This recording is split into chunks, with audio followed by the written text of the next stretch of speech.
Thanks so much for coming, everyone, tonight. We're going to get a few more chairs because it looks like more folks are strolling in. Before we formally kick off, we just want to do a quick test to make sure that folks on Zoom can hear us okay. So I'll just wait for a thumbs up or down from our comms team. We kick off with some intro content. So if you're in the back and you're waiting to come in, you can come on in when we get chairs. You don't have to sign in. The sign-up sheet that's back there on this side is for the emails for Swisshelm Warwick. So I'm Christina Sorkovich. I am the acting chair of Swisshelm Warwick. We are a new community organization that was founded by 5 neighbors from Swisshelm Park to help encourage events like this and encourage our community to get out and be vocal and interact with people building new developments in Swisshelm Park, Duck Hollow, along Ford Avenue, and up to Mount Royal. So if you live in our area and you weren't getting our emails and you only found out about this meeting through other organizations or through the signs that we posted, go ahead and get on our emails so we have event announcements coming straight to your email. Do development alerts about meetings like this and other opportunities for you to provide feedback to developers and city agencies that are involved.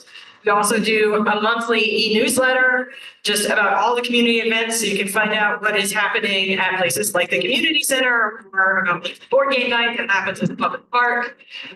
So sign up for that. And we also love volunteers. We've organized a couple of litter cleanups so far. We did a Halloween decoration contest. So we have stuff that's designed to just bring the community together and make it better. So after the meeting, please consider signing up for that.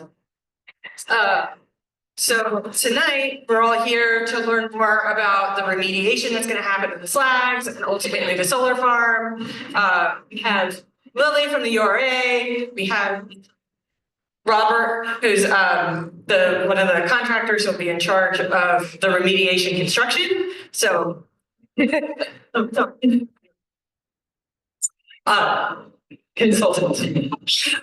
So they'll be able to answer hopefully longer questions tonight than we did last time. I'm going to let them start off their presentation and then come back up when we start questions and talk a little bit about how question period is going to work.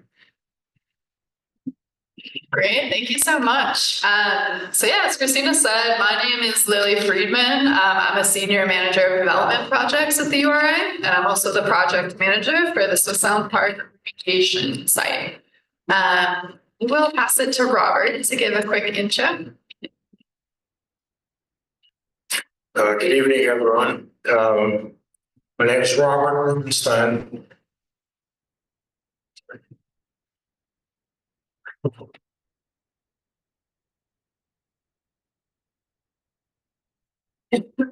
Yeah, we're doing introductions, so I'll continue to introduce myself. Robert Rubenstein, former Swisshelm Park resident for 17 years and former URA employee for 31 years, finishing up as executive director.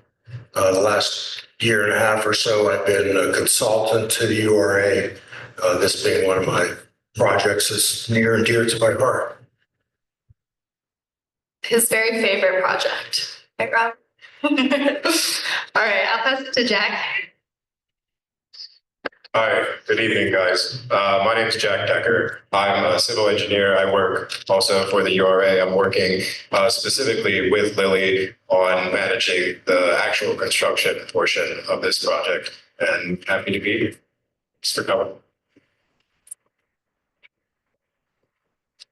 Hi, everybody. My name is Alicia Bretzel. I'm the president of Brex Enterprises, and we are the contractor on this project. We're in our 13th year of business, and we're very happy to have been awarded this contract and excited to participate in a project so close to home. Our office is in Irwin, and so we're not that far away. So glad to be here.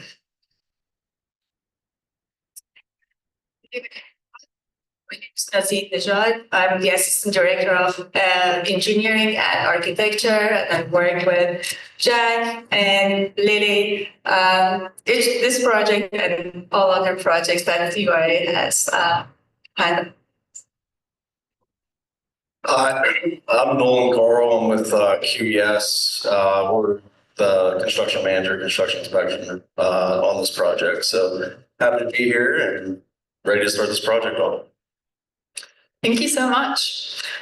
With that, I'd like to talk through a little bit of the history of the site. And since Robert has been around for many years of the previous development plans for the site, I've asked him to pull together a little history for you all so we can understand where this all started, taking you way back to the very beginning.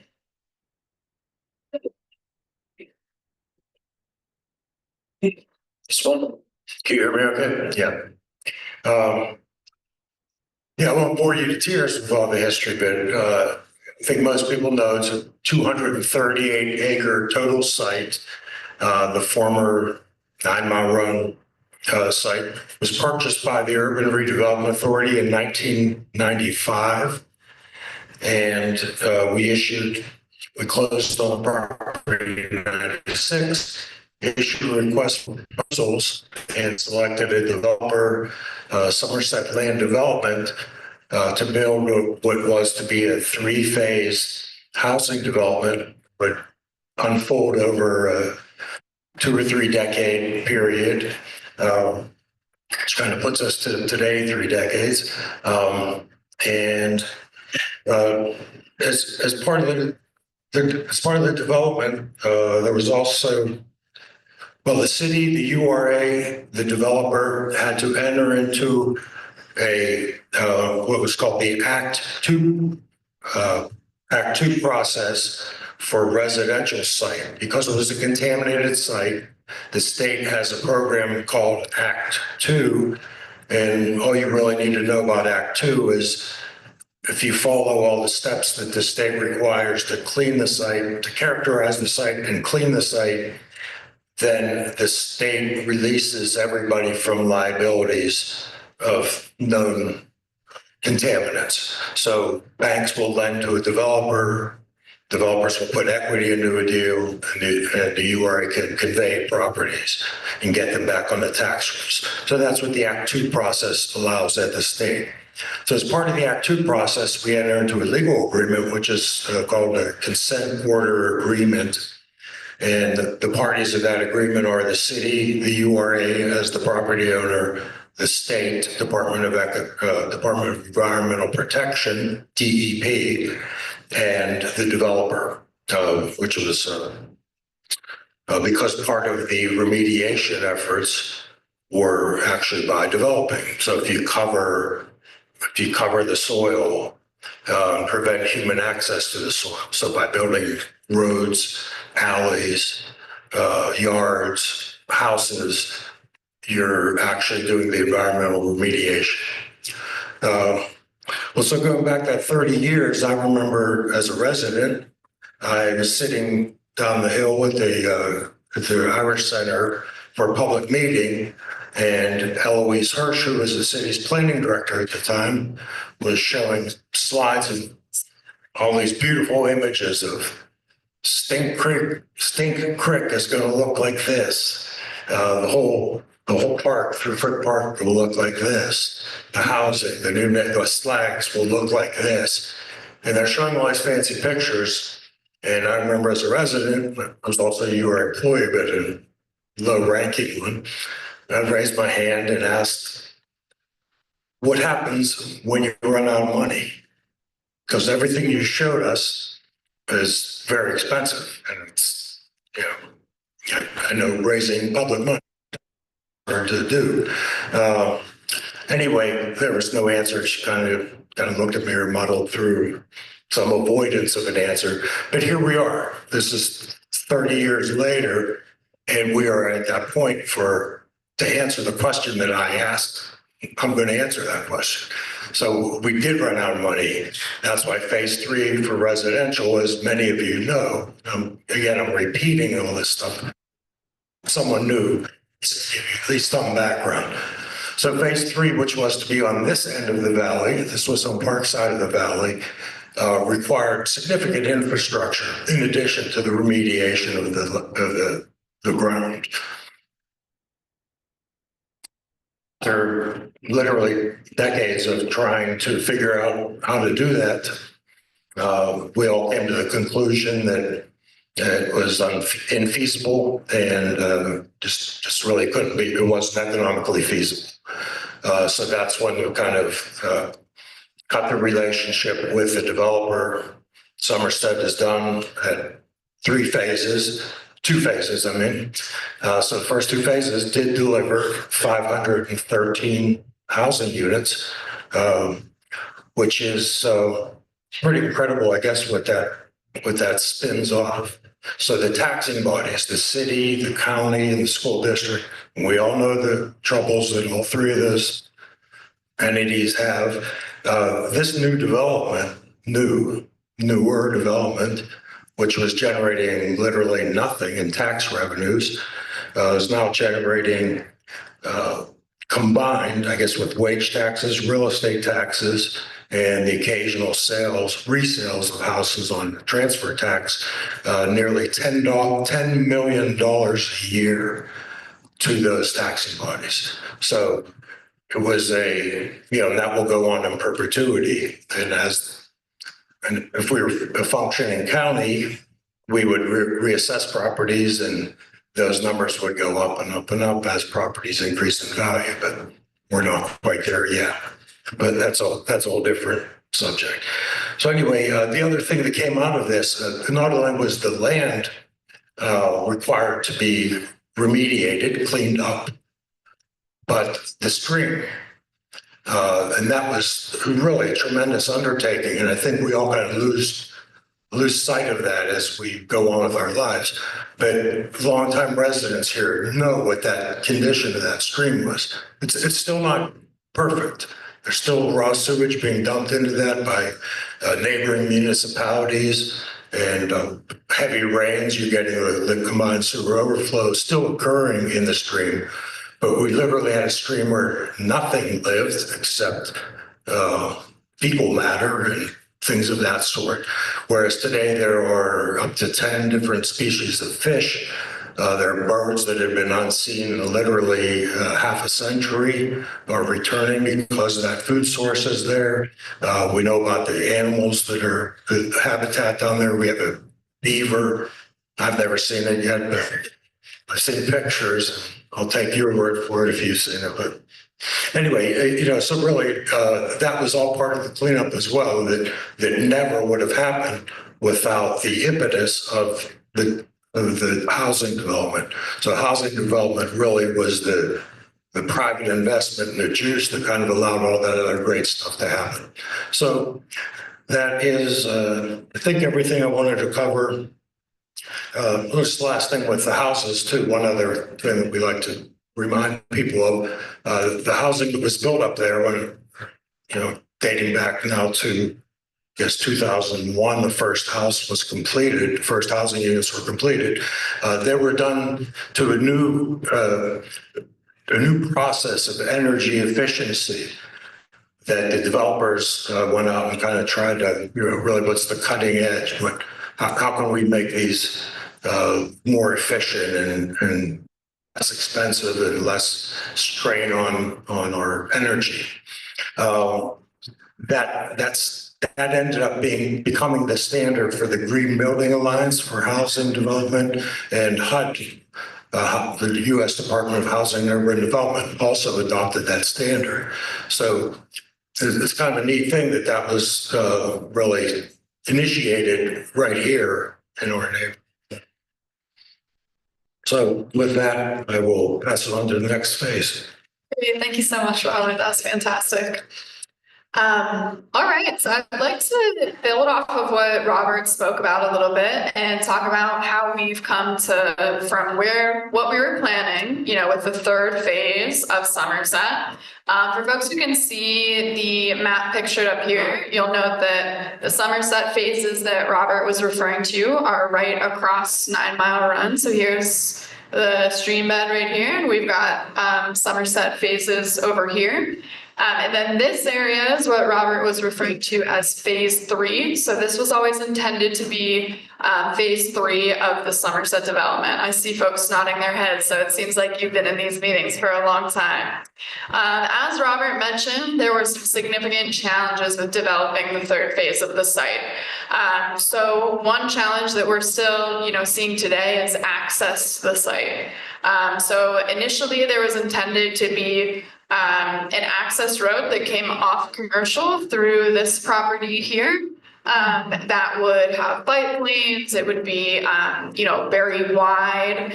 And that was an extreme challenge because of the topography of that area, the cost of the retaining walls. And there was also intended to be actually a bridge over 9 Mile Run from the phase 2 site. And so that way the folks who, theoretically would have been in the housing development over here could use the amenities of the Somerset phase 2 site. In addition to that, the water line hookup was also a very expensive challenge.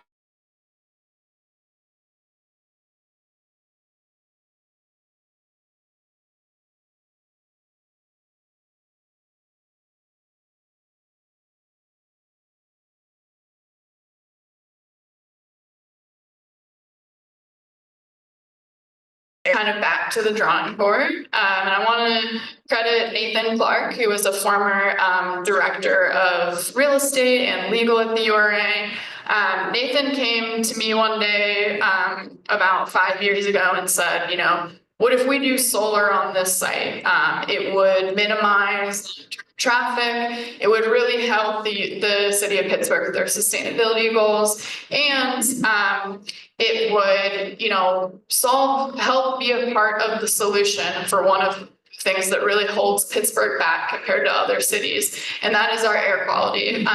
If you don't know, Pittsburgh has some of the worst air quality east of the Mississippi, and one of the ways to improve air quality is by delivering clean energy to the grid, and there is a lot of other sources of energy in this region. So being part of a clean energy solution is one of the things that's really exciting about this project. I also want to highlight a term, which if you've been to these meetings before, you've heard it, but it is a bright field. So when you're talking about this project with your friends, you can tell them that this is going to be a bright field project, which means that it is a brownfield that is turned into solar development.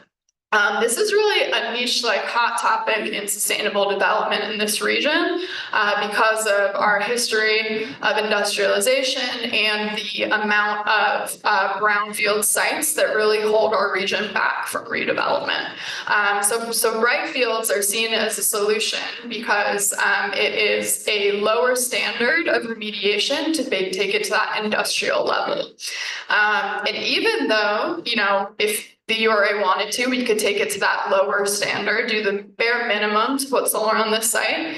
The URA is actually going to take the remediation of this site to the highest standard possible, which is for residential development. We're not building houses on this site, but we're going to remediate it as if we were, so that it will be, as safe as possible moving it forward into the future of development at this site. So I want to talk a little bit about the phasing here of where we're moving. So there are multiple phases for this project, and really we're here to focus specifically on just one phase, but I'm going to give you a brief overview of the full vision, right? So phase 1, where we are today, is remediation of the site. And so remediation is just a fancy word for site cleanup, right? We're going to clean up the contamination of the site. So historically, there was slag dumped on the site. I know a lot of people refer to this site as the slags. It's a little bit of a nickname. But for folks who don't know, slag is a waste derivative from the steel manufacturing process. Because of a former owner of the site, Duquesne Steel, there was slag dumped in the entirety of this site, as well as, to Robert's point, the site over here as well. So obviously that site has been remediated, and this is kind of the last piece that has yet to be remediated. So that is the goal of phase one. And as Robert mentioned, the URA is under consent order and agreement to remediate this site. So we are legally obligated to do this work, and we aren't able to do it without a development plan. So this work, this future development plan, this really enables the URA to be able to finally clean up this site after years of it sitting here unused. So that is phase one, is the remediation of the site. I'm going to ask our engineers and our contractor who are here with you today, Jack and Alicia, to go into more detail about what the phase and the actual construction effort is going to look like. But before I ask them to speak to that, I'll take you through the future phases as well, so you can see, here we are in phase one, but what's coming after, right? So phase one is really the first step that allows us to unlock the future potential of the site. So phase one is the remediation. We're going to talk more about that. Phase two is the solar development. So you're looking at the full site here. It's outlined in pink. This image is on our website. So if you're looking for it later, you can Google search URA Swisshelm Park Solar. You'll find this image if you want to look at it later. If it's a little bit small here, you want to share it with your friends, all that good stuff. So the whole site is in pink. This is the entirety of the site that the URA will be remediating. Once this construction effort is complete, this site will be fully remediated. We will have fulfilled our consent order and agreement with the DEP. Once that is completed, we'll be able to release an RFP for solar development. So the goal from our perspective is to develop solar on 2 areas of the site. For folks who are familiar with the site, there are 2 completely flat, mostly flat, cleared areas, and that's because of the history of the site. For folks who have been in the neighborhood a long time, you know that this site used to be a ball field where folks played kickball, baseball, and the upper site was a utility use. So there are already 2 flat, cleared, relatively south-facing areas on this site that are ideal for solar development. So that is where we're planning to do the panels. That's where they're going to be set up. And we anticipate that's about 15 acres of solar, which would get us just up to 3 megawatts of solar, which is our goal. We want to go under 3 megawatts so that we fall into the net metering category. And so that acreage will be pretty perfect to get us right up to that threshold. So that's the goal. And the solar here, it's a great solution for this site for a couple of reasons. First of all, like, it already kind of has the topography we need to pull it off, right? Second of all, some of the stakeholders that we spoke to in our previous planning were really worried and, discouraged about the tree stands in this area. So for folks who are here, I'm sure you care a lot about Frick Park, as I do. I grew up right next to it. And, part of the goal of this project is to minimize the amount of trees that have to come down here. So as you can imagine, if we were going to replicate what you see over here, we'd have to take down a significant number of trees in this area. The way we've envisioned this site, we are going to limit that number significantly. So that's really a solution that we're excited about. And yeah, from what we've heard, some of the tree stands in this area are like some of the best in the city of Pittsburgh in terms of being old growth and maturity. And so we're, excited that we're going to be able to retain those, and those trees are going to be able to remain with this concept. So that's one of the wins of this project. Another one of the wins, and I know it's not going to feel like a win today because we're talking about construction traffic, right? But long term in the solar development, the maintenance of solar is very minimal in terms of vehicular traffic. So rather than having an entire community here, right, of people coming in and off your streets, there will be just the maintenance traffic for the lifespan of the solar development. So extremely minimal. From folks we've talked to, we understand it to be like a couple trucks a month, essentially, unless like something goes wrong. But typical as things are operating smoothly, the residents here will feel very minimal change in terms of traffic related to the solar development. So those are a couple of the wins, right? Those are a couple of, like, on top of all the ecological benefits, the energy, which we're really excited about. Those are some of the real life wins for people in this room with this development. And so I want to talk, I'll stop there. I'm happy to take more questions about the solar at the end, but I do want to be sure we have enough time to get to the meat of the presentation today, which is really about the remediation construction. So I'll just close out by sharing third phase, which is going to be hopefully exciting to folks in this room, but it's a dedication of the remainder of the property that will not be used for the solar development to the city of Pittsburgh for a Frick Park extension. So I know a lot of people in this room really love this area, Frick Park, and I know it's off limits to all of you, and you take that very seriously at this time. So I'm excited to share that in the future it will be available for use and publicly accessible and fully cleaned up to a residential standard for the use of folks in this room and the city of Pittsburgh at large. So that is the third phase. That is kind of the full picture of what we intend to do at this site. And as I mentioned earlier today, we're really here to talk about the remediation. And so I want to pop over this timeline, and my comms team is telling me I need to stand over here. So for folks who were at our last meeting, you know that we went out to bid for remediation in Q3 of 2024. We executed contracts with Brooks Construction, who is here today, in Q4 of 2024. And our intention is for remediation construction to begin in 2025.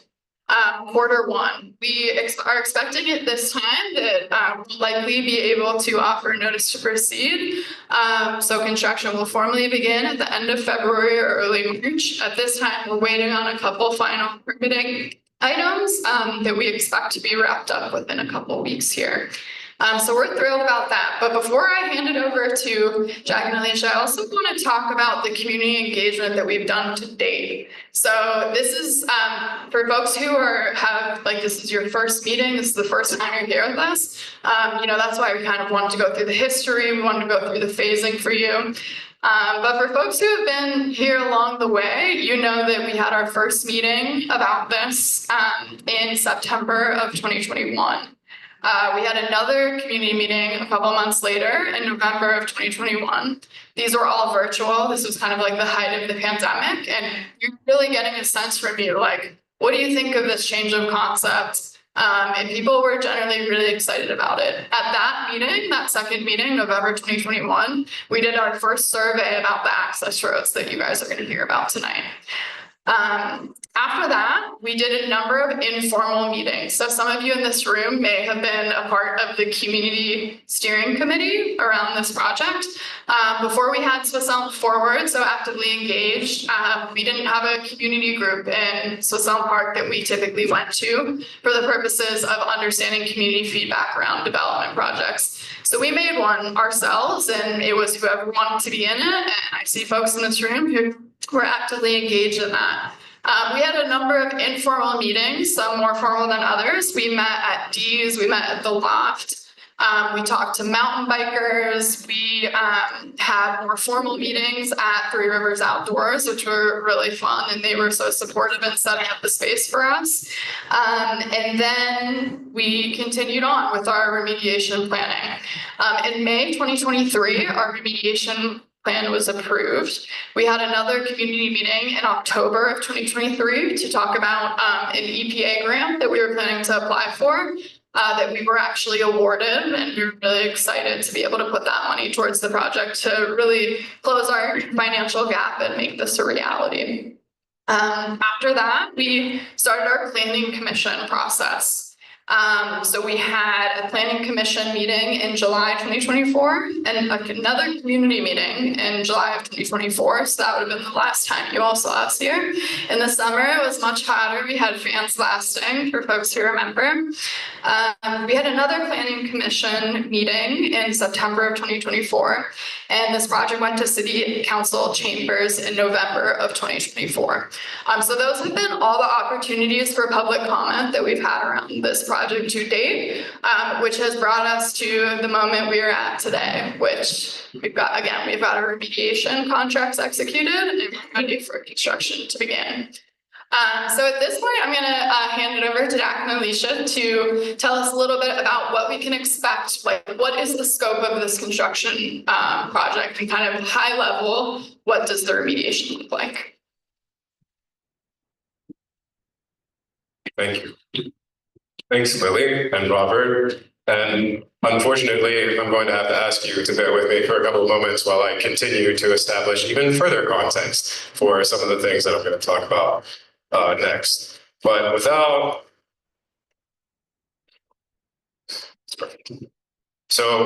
saying too much, that's already been said, the entire motivation is environmental remediation. We've heard that a lot.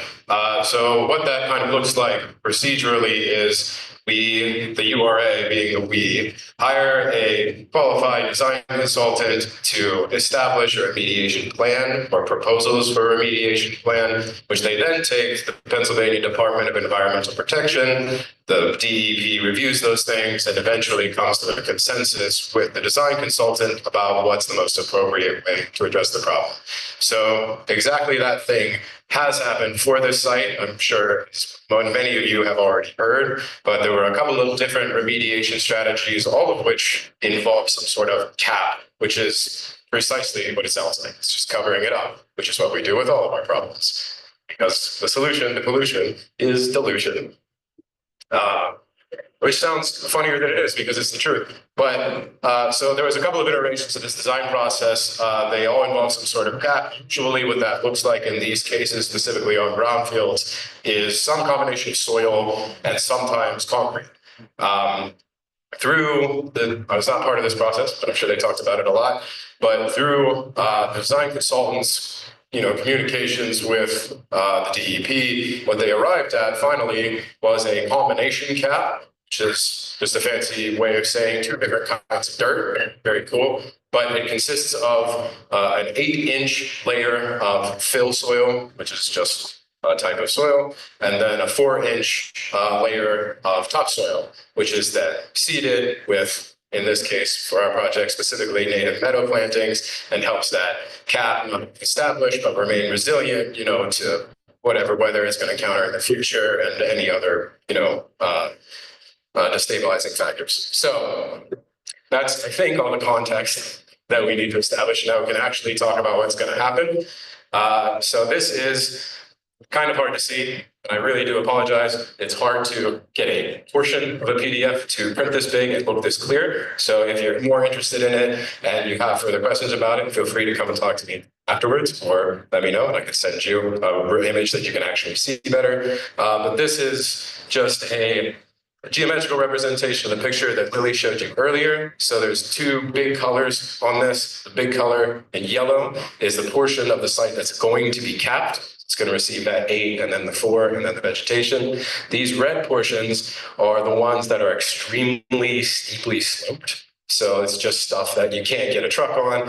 And the motivation behind not putting soil on these things is it's mechanically impossible without disturbing the slag material. So the big motivator for capping the soil is so that it's not disturbed, right? The slag doesn't aerosol on its own. It obviously needs some kind of external impact or force in order to present a danger to anybody or anything that would be on it. So if we say, we're like super, super motivated to get rid of these steeply sloped portions, it would be a tremendous undertaking. It would, we would have to essentially demo, right, the waste slag, which would be like an aerosoling containing tissue. It would be a nightmare to try and do.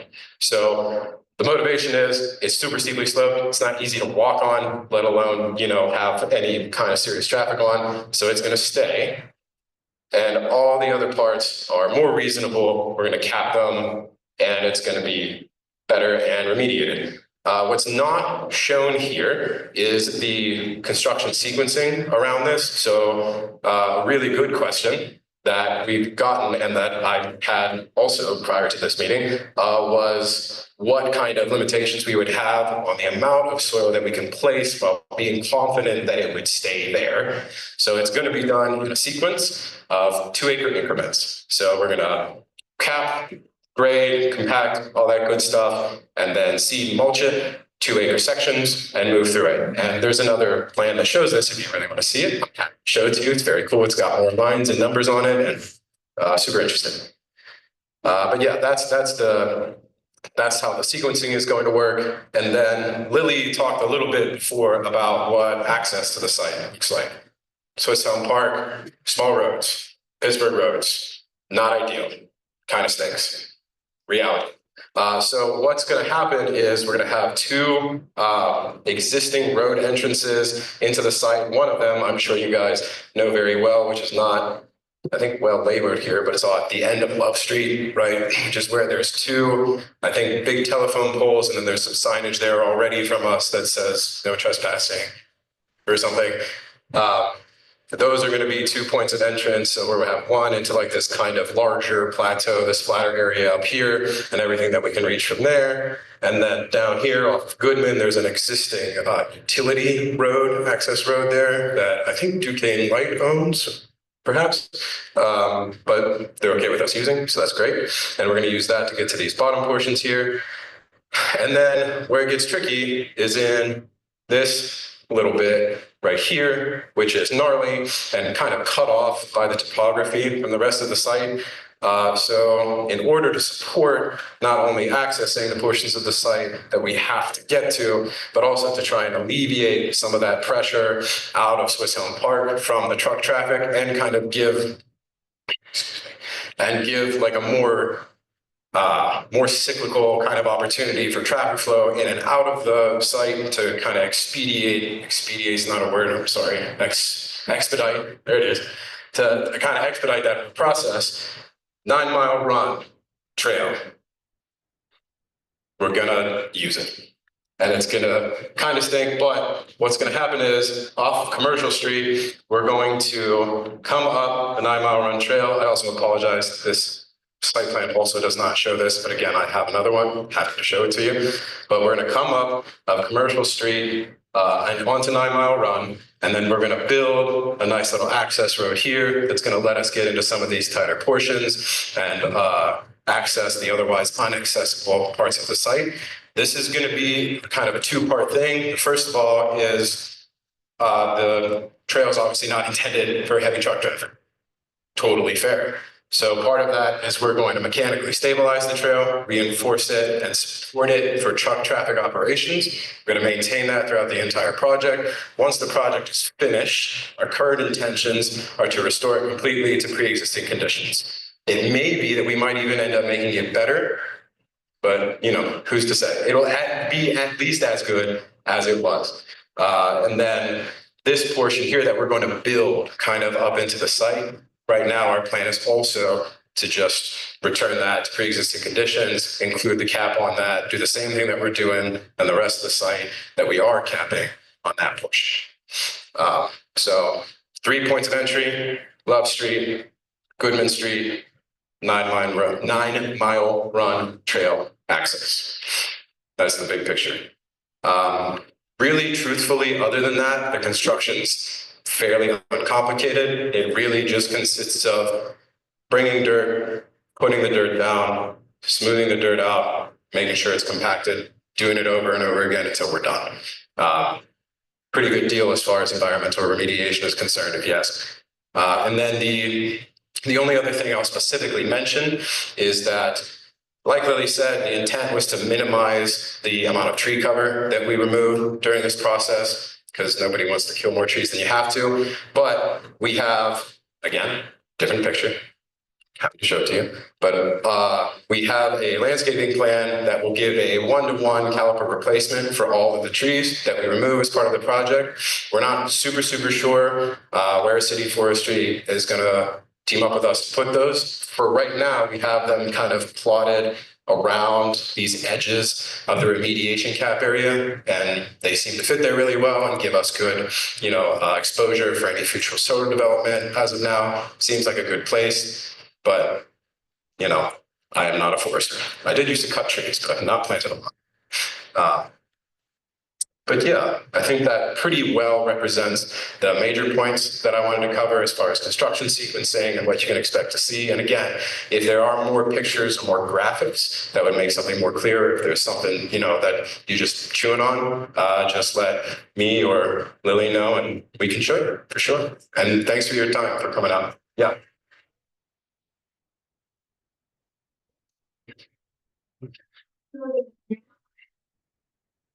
Oh. Yeah, this is the bridge right here. Yep. It's impossible to see if you're more than 15 feet away, which I apologize for. But yes, it's before the bridge or after it, depending on which direction you're coming from. But yeah, thank you for that. I think we're not doing questions yet, right? Do we have to keep going? No.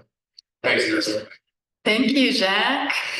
Okay, so at this point in the presentation, we've got a lot of the content out there, and we are going to do the same thing we did at the last meeting, which is to talk through some of the questions we've already received from folks. So thank you so much, Swisshelm Forward, for pulling this list together. But this is a way for us to kind of consolidate the questions we've heard and try to get some feedback to you all before we open it up to questions in the group, in hopes that we'll cover a lot before we even open it up. So the first question that we've gotten is, when will construction begin? So I mentioned this briefly earlier, but I'll just reiterate that we expect construction to begin by the end of this quarter, so by March of 2025. The next question is, will there be excavation? So I'm going to leave it to our engineers to cover this one. I'm going to come and sit with Robert because he didn't say that I couldn't. Sorry. It's a good question. The answer is no. So that's a big motivating factor for why we chose the limits of disturbance that we did, why we choose the sequencing that we did, is we really want to avoid moving dirt at all that's already there, because the slag is the thing that inherently makes it unsafe and necessitate remediation. So we don't plan to excavate anything. Thanks, Jack. At this point, we will toss it to our comms team to see if they have any questions on your mind. I have a mic.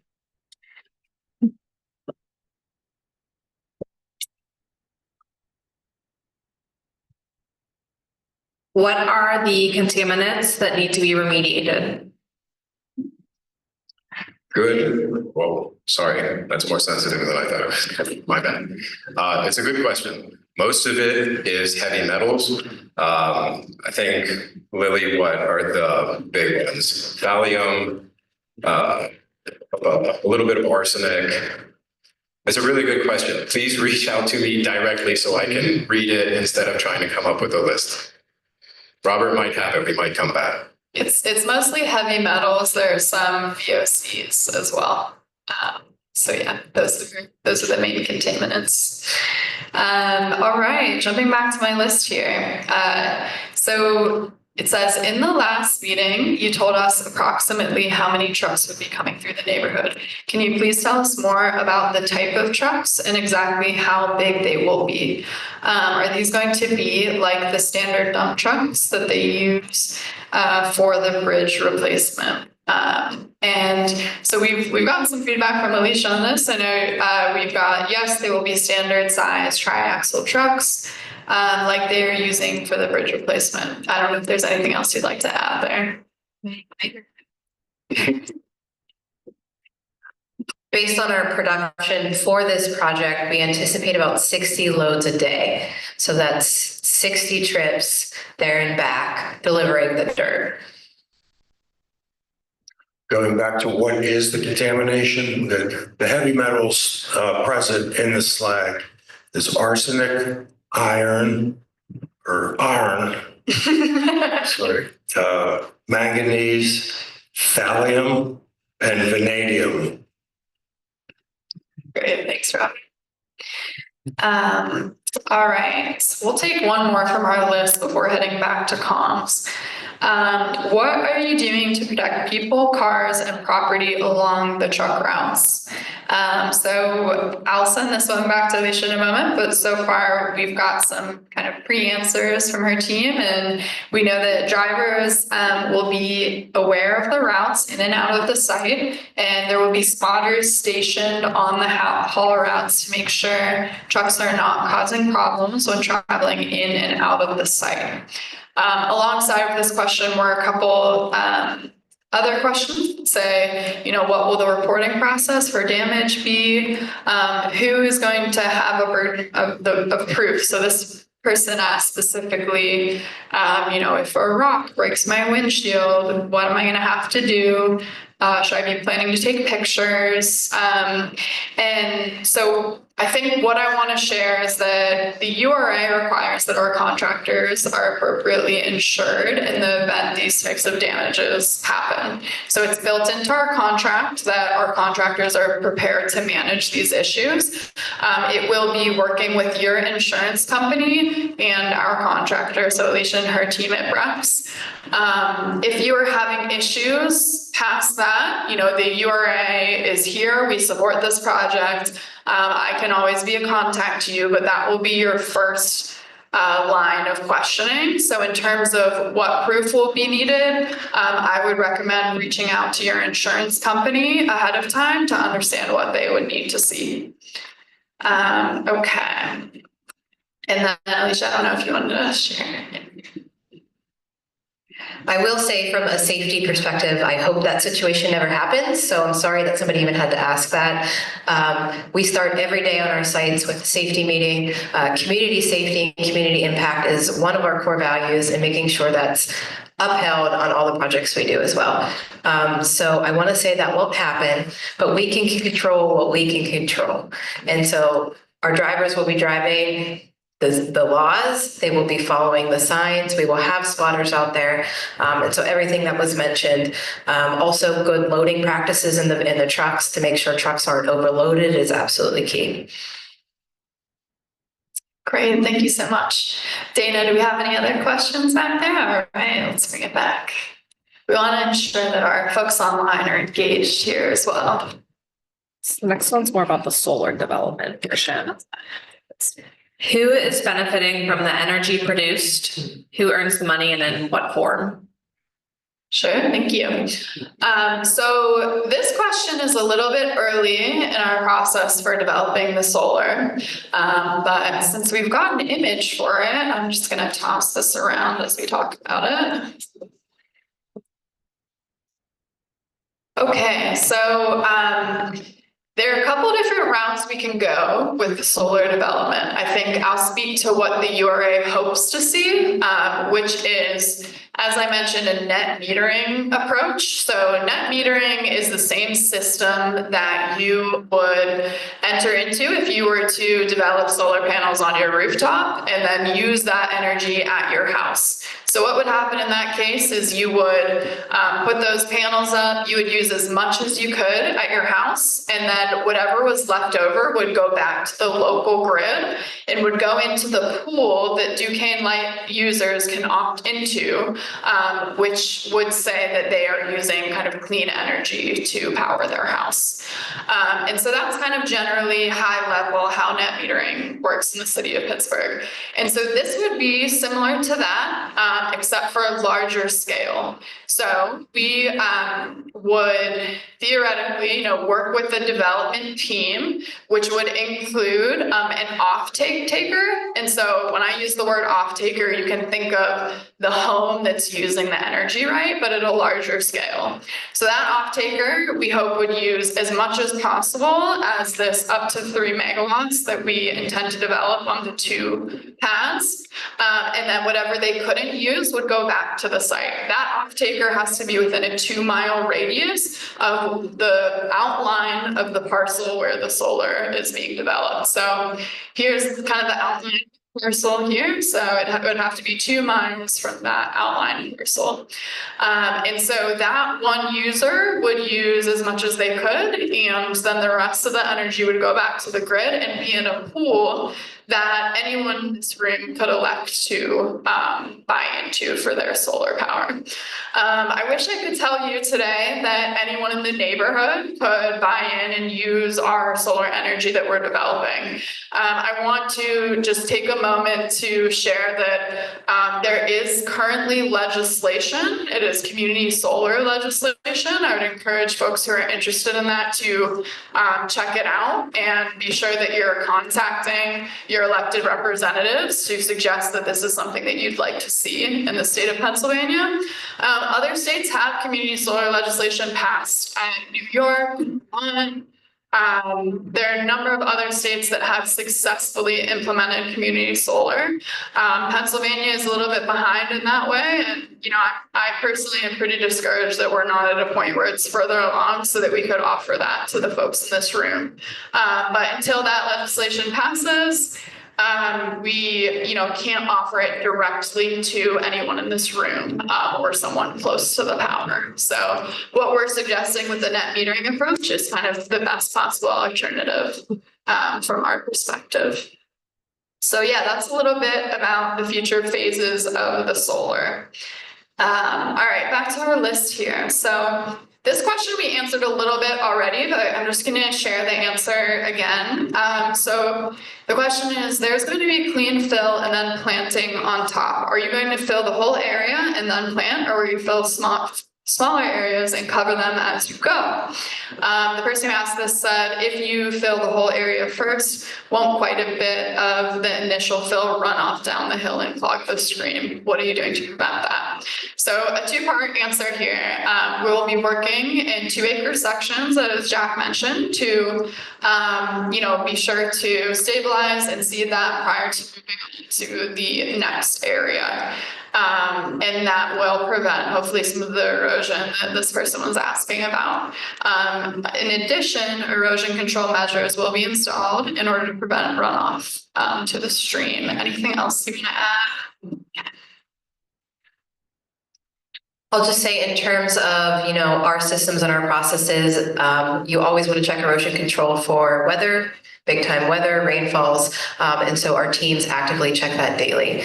So while the erosion control on a day-to-day basis will maintain it, we'll also make sure on a big rain event or anything like that, that anything else is cleaned up and made sure it's good at the start of the day.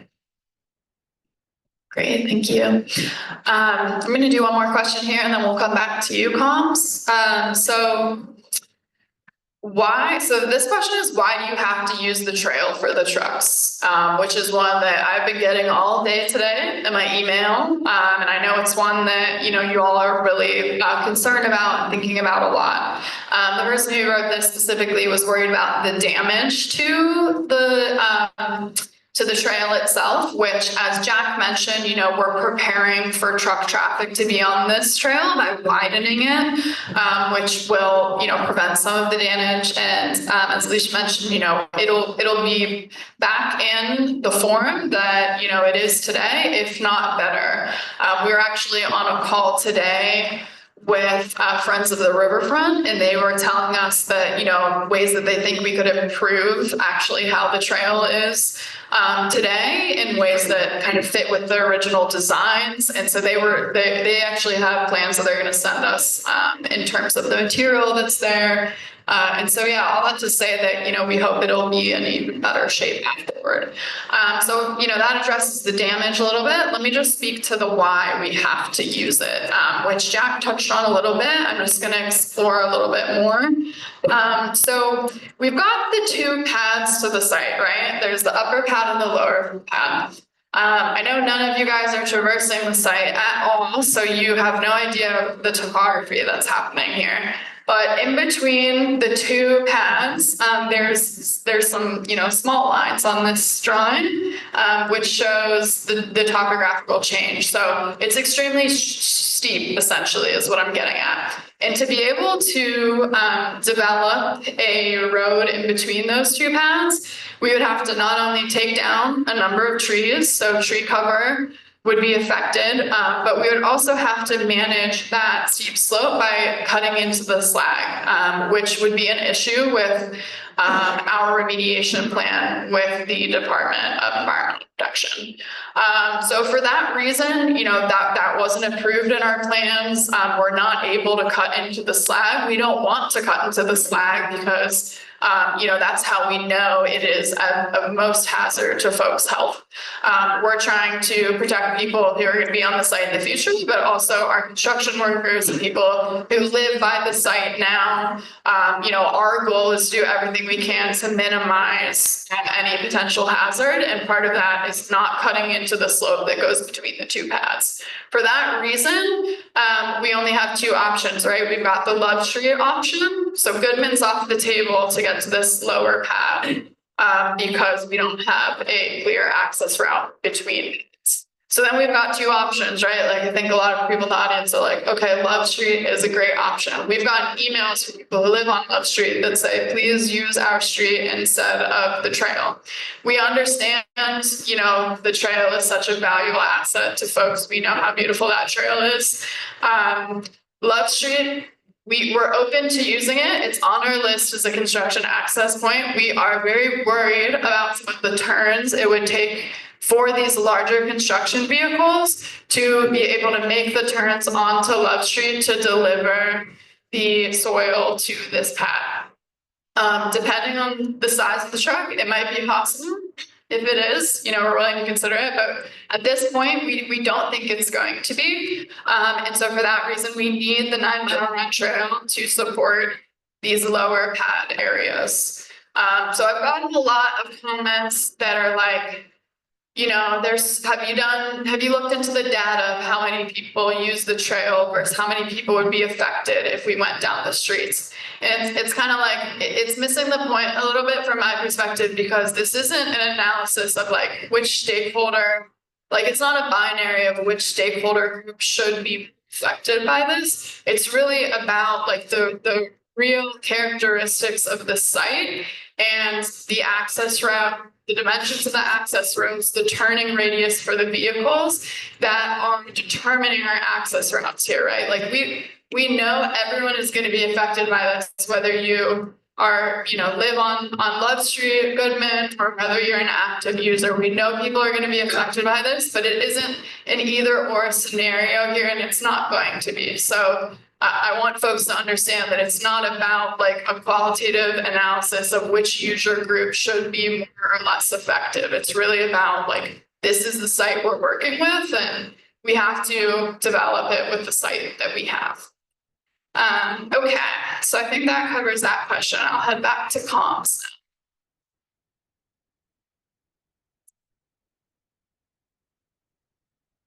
So some people are wondering if federal funding is pulled back, what impact will that have on this project? Yeah, thanks for asking that. This is a question that we've been answering a lot this week. I think at this point, we don't have any reason to believe that the funding will be pulled back of this project. We do have a contingency plan in place, but we have no reason to believe that we're going to need to use it at this time. All right. I'm going to start looping in folks in the audience to this trio here of questions. I'm going to come back to my list and then take one from the audience. So why can't the land outside the remediation and solar farm zone be donated to Frick right now? This is a really good question. So from my perspective, we're getting pretty close to knowing, bring my timeline back here, what the boundary of the land that's going to be donated back to Frick Park, or donated to Frick Park as an extension, will be. In my mind, so the way this will play out with the solar development is the very first phase is going to be a design of the the solar planning process with an engineer. And so once that is completed, I think we'll have a pretty good sense of the full footprint of the solar development, including access, including interconnection. And once we have those plans, I think the URA will be in a pretty good position to start drafting the plans to basically separate the two parcels into the part that the URA will retain and the part that can be transferred to the city as the Frick Park extension. So the exact question of when, I think we're probably 6 months to a year out from having those designs, but I think at the end of that period, we'll be able to start the consolidation process. All right, I'm gonna start taking some questions from the city, or the folks in the audience. Once most of the project is completed, would it be possible for you to make an improvement to the 9-mile run trail? Currently, it's very steep to get down to the bridge, like too steep for many cyclists. And it was, to my mind, a mistake to ever build a trail that steep. And since you are going to be using the trail for a number of months, it would be a nice gesture to the community to make improvements to the trail to make it less steep on both sides of the bridge. Is that possible? Sure. So when you talk about the bridge, I just want to make sure we're talking about the same one. So is the one you're referring to right here? Yes, okay. So yeah, I mean, that does extend past the area from which we'll be using the trail, but it's something that we can definitely keep in mind and noted that would be a valuable gesture. Okay, I'm gonna head back to my list now. All right, so it's all well and good where the side's exposed, but what about the steep bits? So how are you going to address that? And I know Jack spoke to this a little bit already, but much of that area, I just want to build upon what he said. So a lot of that area is already has vegetation growing on it. And so we don't want to disturb that rooted area that has already taken place. So yeah, in terms of this construction plan, we are not going to be capping or covering that. But the DEP has approved our plan and they're in agreement that, you know, what is in place today is the best option for those steeply sloped areas. I don't know if Jack, you want to add anything to that? All right, back to our comms team.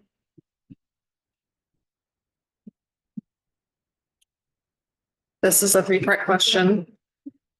Is there going to be documentation of current road conditions on Goodman and Love to ensure they are fixed if damaged due to the truck traffic? All right, Alicia, I'm going to defer to you on how your team typically manages that. Part of kicking off any project is always to document current conditions. So we will absolutely be documenting that, and we will have those photos and videos as reference if anything were to occur. Great, thank you. Right. Okay, so we found out when it's going to start. What's the estimate of how long it's going to go on? And will there be delays for rainy days? Will you suspend activity for rainy days or what? Okay, thank you. So we anticipate the project taking about 5 to 6 months. And so we put that window on there for the weather. And so a lot of the project depends on truck and soil availability and getting those trucks in timely. So on situations where you're just creating a mess by placing soil in the rain, we would obviously take a weather delay there. But that should be captured within that 5 to 6 months. And obviously it's heavily on weather, being that we're going to be starting the project in spring. It's always a consideration. Great, thank you. I'll also add that, as was mentioned in the construction scope, the kind of last part of the scope is to vegetate the entire area. So we will need to see established plants on the entirety of the site here. And typically there are 2 periods within a year that are great for planting, in the spring and then also in the fall. So the goal is to have all the planting occur by kind of before it gets too hot, essentially in the summer. And then if it doesn't, if something isn't established, which we've seen on our sites before for folks who are following the first phase, it took us years on parts of it to really get the vegetation established. Then we have kind of that backup in the fall to try again, essentially with some of the planting to be established. So that's why you'll see partially on our timeline some a little bit further out than that. Okay. The other question is, will I be able to see solar panels from my house? Will the solar panels be raised above the tree line? So obviously that kind of depends where you live. We don't expect the solar panels to be raised above the tree line, but again, this question is a little far out at this point. Until we've engaged our solar development team, it will be difficult for us to share exactly what it's going to look like. All right, head back to comms.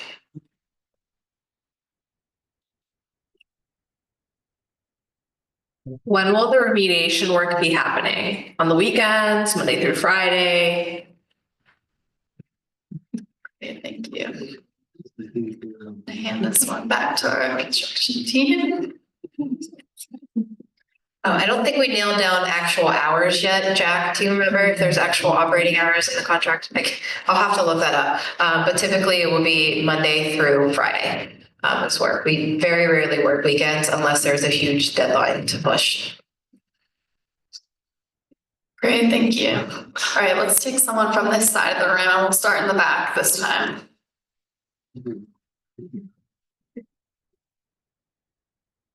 Hello. Hi.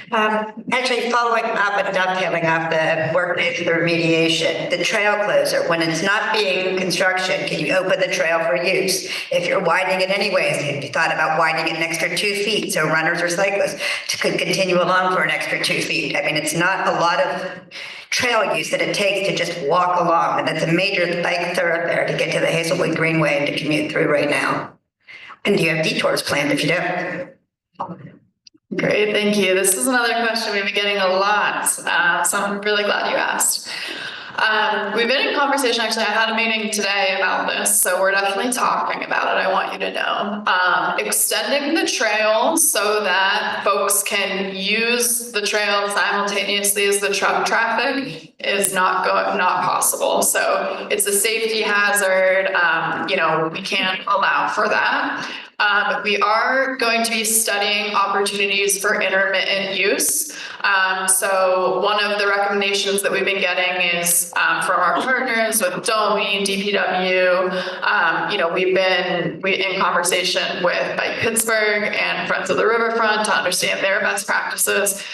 Is that communication around when that intermittent use is going to be open and available is really the challenge around that. So I think we're going to be working through ways that we can allow for that. We're hopeful that we can, but we won't be able to give kind of a final answer around that until we grant notice to proceed and the construction schedule is finalized. So we expect within the next couple months to have a final answer around that. We don't have that for you today, but I want you to know that it's something that we're working on, and we're hopeful that we might be able to work towards some sort of solution that will work for everyone. Okay, let's do the last couple from my sheet here. All right. What are you doing to let people know about the public hearings related to this project? So I've gotten some feedback that we haven't done enough community engagement or outreach about the public hearings. So I mentioned a couple that occurred within, the last part of last year, and including with City Council and the Planning Commission. And so Historically, we've kind of left it to those outlets to share about those meetings, those parties who kind of manage those meeting processes. But what I'm hearing is that really isn't enough. And so I think moving forward, the URA is planning to reach out to the group of folks who have asked to be on the listserv for this meeting. So many of you may have heard about the meeting today because I emailed you directly because you requested to be on a listserv related to this project and project updates. If you didn't receive an email from me, Lily Friedman is my name, then please come up to me after if you'd like to be on that listserv. We can get you information about that. We can also work with Swisshelm Forward to ensure that they are aware of dates. So if you're on their listserv, then you'll get more information about that. Our planning commission and council meeting hearings related to the remediation are complete. So we have all of those approvals, but we do anticipate for the future phases, there will likely be other opportunities to get involved. And so we can be, we're all about iterative improvement in terms of community engagement, and we can commit to doing a better job about letting the community know about those hearings moving forward.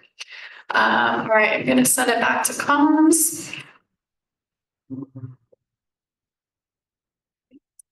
Will the parking lot at the bottom of Commercial Street be open during construction? So I will pass this one over to Alicia.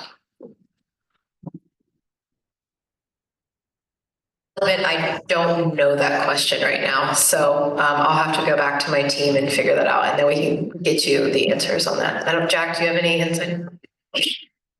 I think the answer is no. I think the answer is between us and between the Commercial Street bridge replacement, that area is going to be a manner of mechanical beasts that are not happy with passenger vehicles being in the way. So I would assume no, but if that changes, we can communicate it. Yeah. Okay, sure.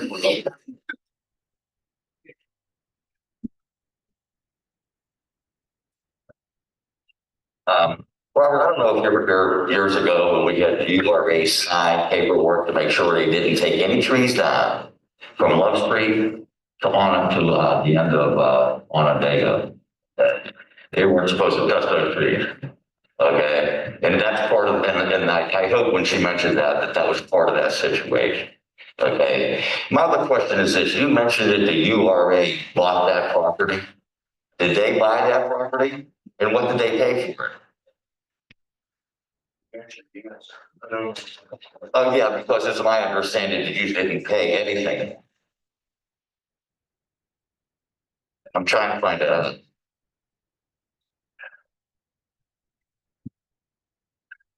Okay, well then I will ask, I'll make this my final question. Okay, I asked you this question on the phone. Since, I don't know how to say this. Let me say that I'm trying to figure out who this project benefits, okay? There's no benefit for anybody with some park, it's a big detriment. Okay, if there's no benefit, today Governor Shapiro just changed our whole electric grid around here to another company. Okay, and I'm trying to figure out what is the purpose of this project? Who does it benefit? So you've been down to the brick park where the fields used to be? Okay, well, you don't think that's an improvement for your families, for your neighbors, for yourself? Oh, my. Okay, low, medium, flat, all of them big deal. The people from Swisshelm Park are the ones that's letting them out there years ago because we can't my company gave people the opportunity to get in there, put their ball fields and everything on. So big gang sled, pretty big neighbors can do that. That's really easy. You have those spots down there for doing I want to share your comment on for the folks on It was just being said in the audience that the reason that it's flat there is because Duquesne Slag worked with the community and let them come, yeah.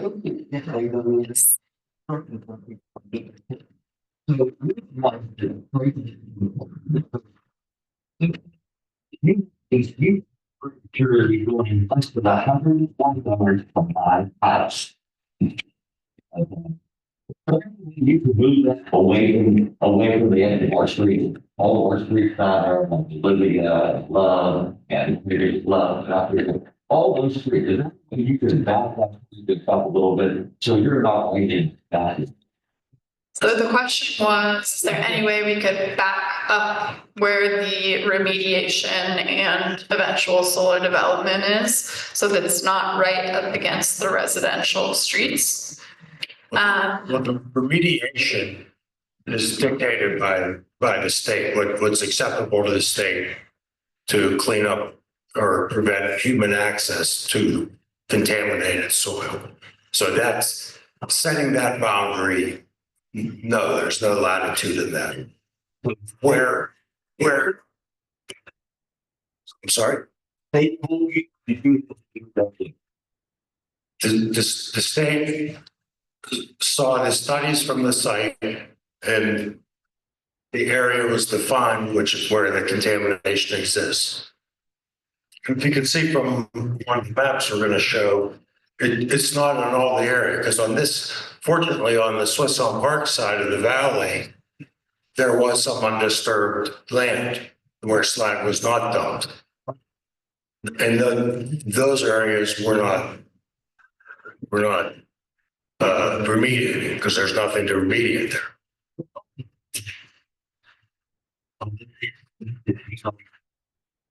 So I can take this one, and then I do want to move on to other folks and their questions. So yeah, monetarily, who benefits? At this point, the URA isn't looking at this project as like a big money maker. This is really a mission-based development project on our end. And so I think that, in order for the project to pencil for the solar developer, right, there will have to be some profit margins for them to incur the risk and, obviously put in all the efforts for interconnection to develop the site. So there will be some profit there. I think what I feel excited about in terms of the community benefit around this project is the number of acres that will be dedicated to Frick Park for public use.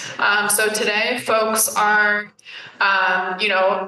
this part of the area is completely inaccessible publicly, and it also is an Act 2 site. So it's a brownfield site. It is not safe and for folks to be accessing, and that is why it is off limits. So this will allow for about 70 acres to, about 55 acres to increase the approximate limits of Frick Park. So that will be area that everyone in this room will be able to use. It will be safe and healthy for them and their families.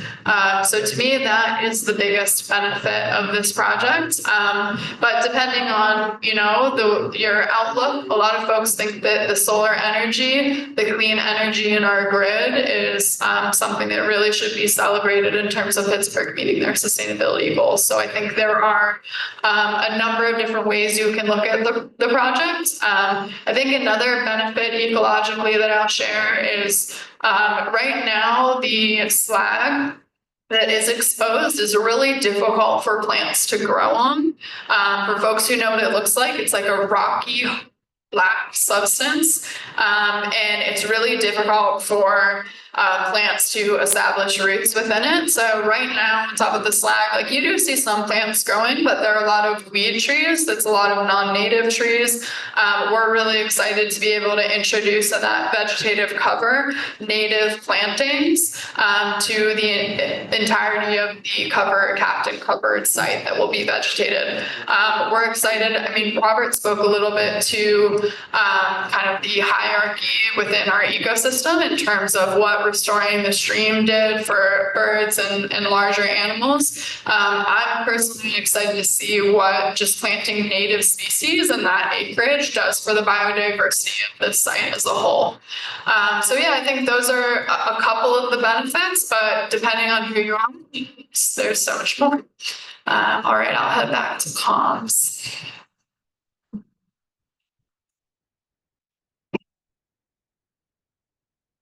So what about mountain bikers using the steep unremediated slopes? Won't that disturb the slag? What about the runoff?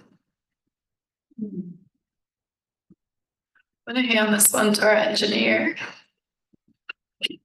I will not even make you hand me a microphone. Thank you. It's a good question. I would say that while it's still private property, that answer, the question kind of answers itself, but when the portion of it is dedicated to Frick Park and becomes accessible to the public, I think that the responsible thing to do there would be to make sure that whomever is there, it might be mountain biking, or whatever way you choose to get down the slope, does incur some risk other than just the percussive kind. That if you do disturb the slag material, it may be unlikely that you incur, some kind of detrimental impact out of that, but it's a reality that's a possibility. So I think that once it's public land, the best we can do is encourage people to be aware of that and make informed choices around it. All right, another question we've gotten is what steps are left and when and where will the people who live here be able to have a say? So today obviously is the pre-construction community meeting. We're here as we said we would be to bring our contractors to be able to answer the questions that we couldn't in the last meeting. So yeah, we're excited to hear from folks who are here and online about the questions and the site. After this, our remediation is going to kick off. We have all of the approvals that we need once we offer notice to proceed to move forward with the remediation. You can expect a full community engagement process around the solar development. So this includes every community engagement opportunity that goes along with projects that run through the URA board, including board meetings and board actions. So at any URA board meeting, there's always an opportunity for public comment. You can expect to see our solar development plans at the URA board. In terms of city approvals that would be needed, so for this project, we had planning commission approval. We had a council hearing. We won't know the specifics around that until we've had our pre-application meeting with the city of Pittsburgh related to the solar development, which will occur after we have selected a solar development.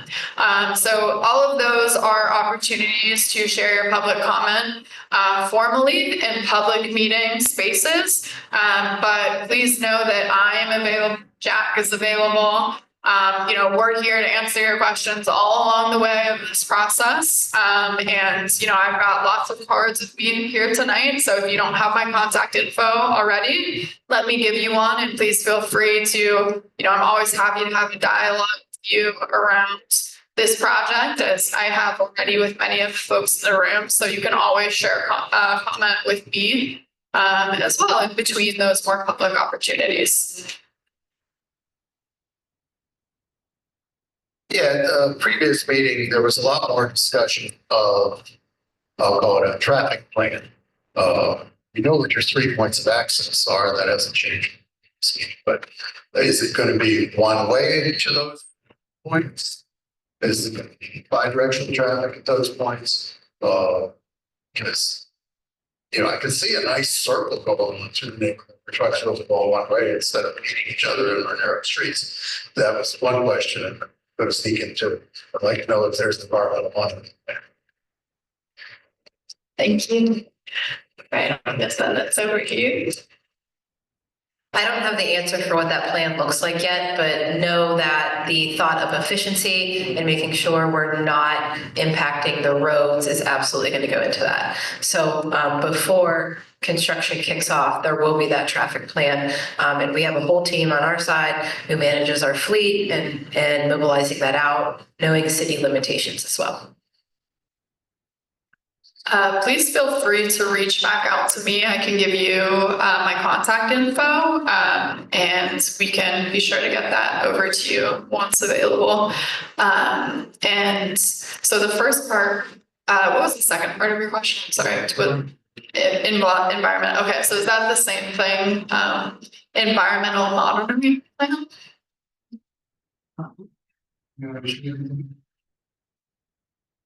No, it's a good question. It's a good question. So all of the environmental monitoring is going to be done by QES, Quality Engineering Services. They have a full-time, or I'm sorry, not a full-time. They have a near full-time environmental inspector that'll monitor it all throughout the entire process, specifically because we're not doing any excavation. We don't anticipate having any contaminated fill.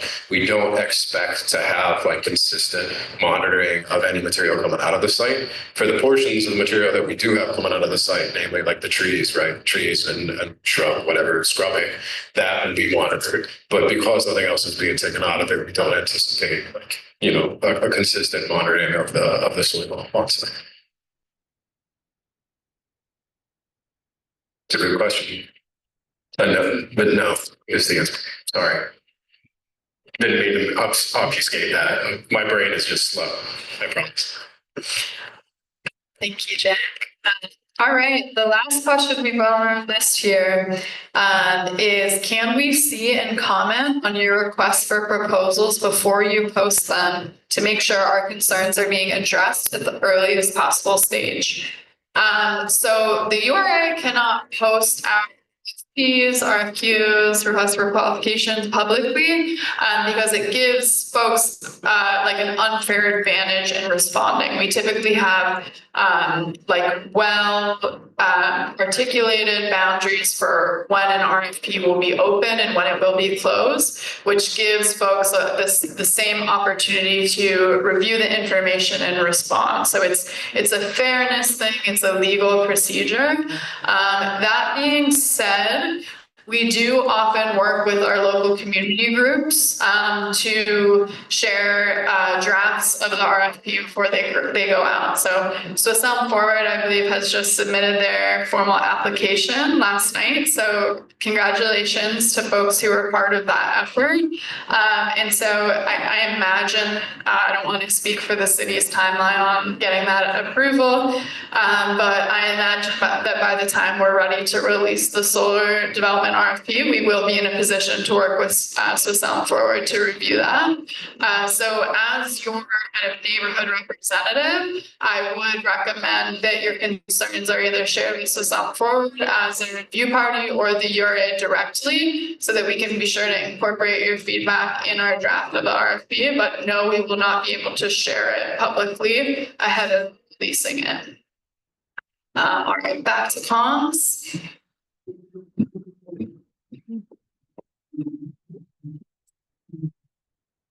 How will intermittent openings be communicated with the public? You take that. All right, so how will intermittent openings be communicated with the public? First of all, we don't know for sure at this time. We cannot promise intermittent openings. Again, we are reviewing the possibility of that, and we will share, as soon as we're more certain. Again, you can expect us to share that around the time we offer notice to proceed and construction starts at the end of Q1 of 2025. How will it be shared is something that we are actively working on, trying to understand best practices. As I mentioned today, we were in a meeting with a couple of folks who we believe are kind of the experts at this. And they gave us actually some fantastic feedback.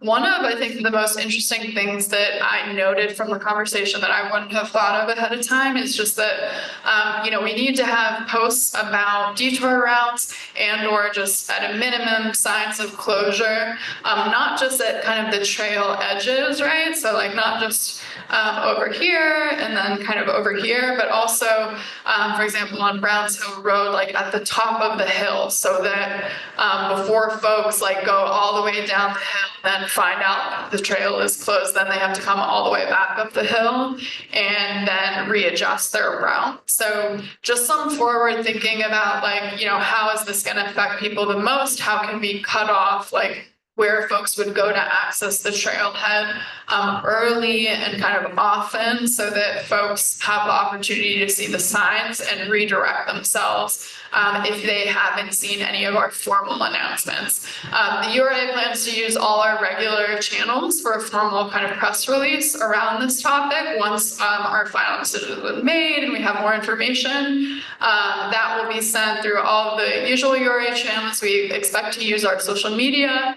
And then we're hopeful that, you know, our partners at like Pittsburgh and Friends of the Riverfront will also be extending the information through their channels. Another piece of advice that we were giving today that I thought was great was, you know, for folks who use the park very frequently, you know that there are bulletin boards posted at various locations around the park. So our plan is to make sure that our press release is kind of up at those bulletins.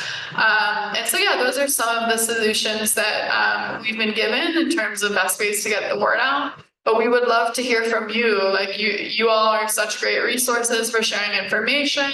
Obviously, Swisshelm Forward, we hope to work with them to get the word out as well. But if you have any ideas around this, I know the like network of bike communities probably in this room and who use the area. Like your ability to get the word out and, you know, build trails and work collectively has like superseded anything I ever imagined. So please come to me and, you know, I'm happy to work with you on ways to get the word out. If you have any ideas, please let me know. Okay, so that was the last one of my questions. So now we're down to just the ones online and folks in the room.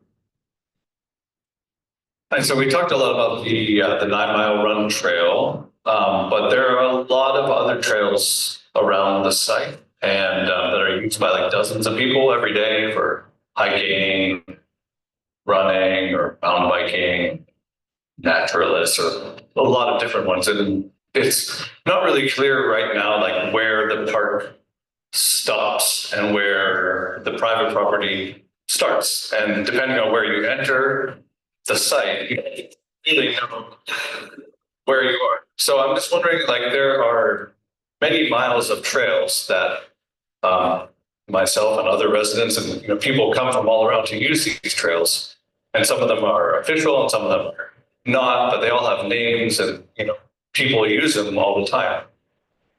So I'm just kind of wondering so both during this project, after this project is finished, like, you can have access to those trails, or the trails going to be, is access to them going to be closed, or is it going to be expanded, or like right now it's pretty much accessible to anybody, even though there are some entry points that say no trespassing, you would have no idea. So it's a bit of a gray area, and I'm just wondering what the future holds for people that use that part of Frigg Park. Yeah, it's a really good question. So as much as we've talked about in this meeting, you know, that this is not public property, right? So the boundary that you spoke about is this yellow line, which will be, this is posted on our website. So if you are curious about the boundary from a bird's eye view perspective, thank you, sorry. That's what it looks like. I think the URA has spent years trying to answer the question that you've just asked, right? So when I first started the URA, we were really trying to figure out how can we best tell people that this land is inaccessible and that you are formally trespassing. You know, I used to work in the real estate department at the URA, and I walked this site with like trail students. We walked the site, and yeah, we got lost around here multiple times. Like, we were trying to figure out how do we effectively close this site off because it is not public property, and we were essentially challenged to do so. Like, all the signs that we put up down, And, it was just very difficult to close off the entirety of the 70-acre site with fencing. And so we're not planning to do that. I think in terms of, how you can know construction is happening, or like you should just know that it is by hearing, from word of mouth, seeing construction vehicles. And I think from our perspective, like there's no, besides the signs that we'll place about, the construction traffic and the press releases, there isn't a way for us to block off the entirety of the perimeter of the trail. I will defer to you if you'd like to add any comments to that. I mean, I don't know all the trails, and so I will just say from a safety perspective, having heavy equipment and the type of equipment we have there, it is too much of a liability for you guys to be around it. And so I don't know the solution, but I would like to say you would follow the guidelines. But if you're already not following the guidelines, I'd be open to hear suggestions on how we get that out. Because the goal is that you guys aren't around your equipment, you aren't around the site, especially when we have big dozers and excavators around. So I'm open to suggestions on anything we can do on the contractor side to help. The best opportunity to formalize that trail system would be once this is part of Frick Park, once it's dedicated to the city. I mean, really up until that point, that it's not the great answer you want to hear, but people were trespassing. I mean, that's the legal position that we would have to take. Yeah, the real answer to your question is no, people are not allowed on it now, and they won't be allowed on it while construction is happening.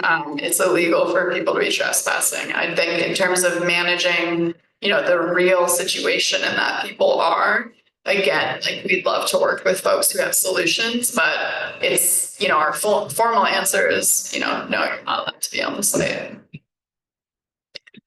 All right, we'll head back to comms.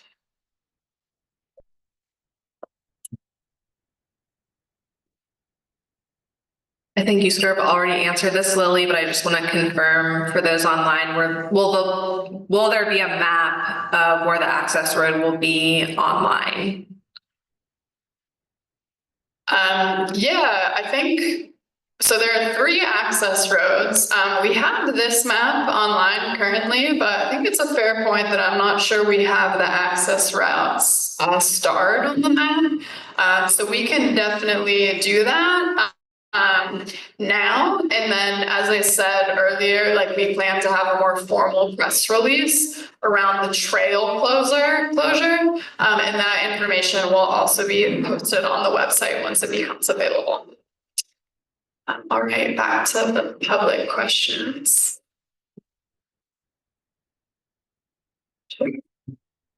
So I often hike down 9 Mile Run. I've been kind of observing the hillside where Somerset 1 and 2 took place.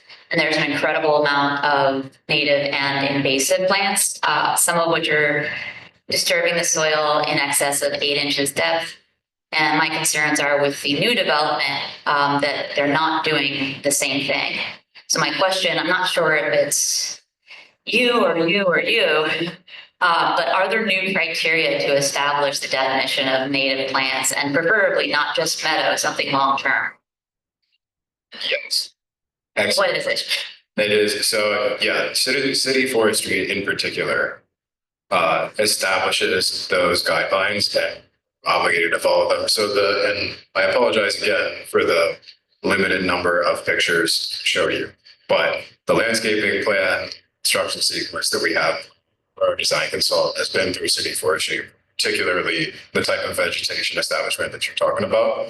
And the seed mixture and the tree replacements are specified by them, native plantings, like long-term growth, good established. I'm sorry that I'm saying these words because I'm not a landscape architect, but to the best of my understanding, yes, for sure.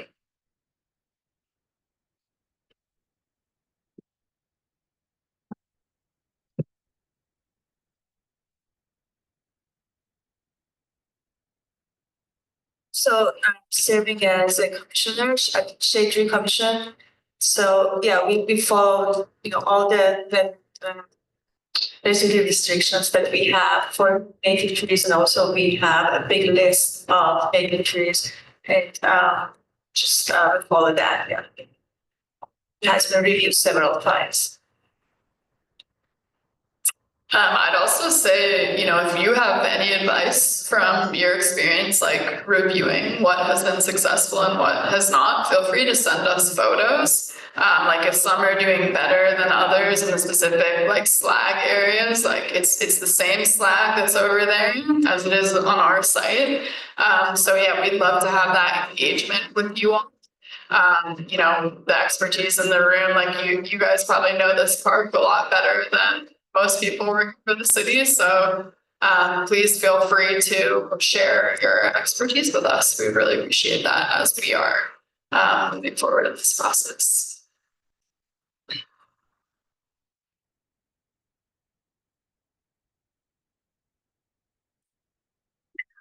How do you plan to deal with the existing landslide on 9 Mile Run Trail, and how will truck traffic impact the stability of that slope?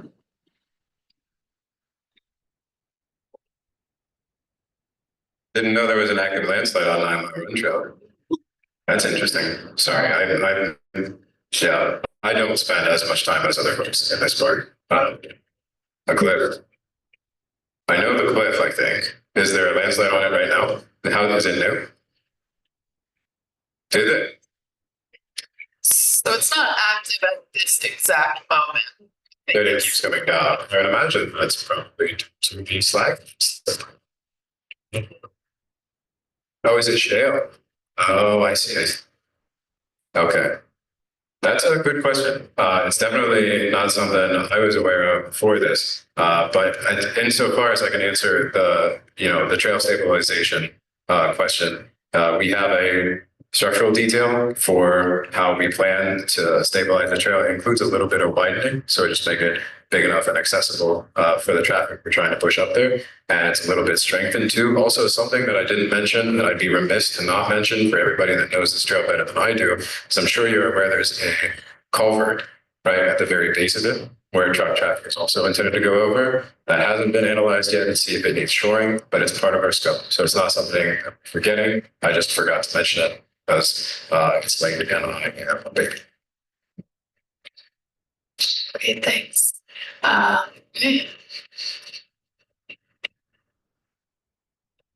was just going to say the landslide area in question, you guys were talking earlier about if there's a lot of trees in an area that you wouldn't disturb.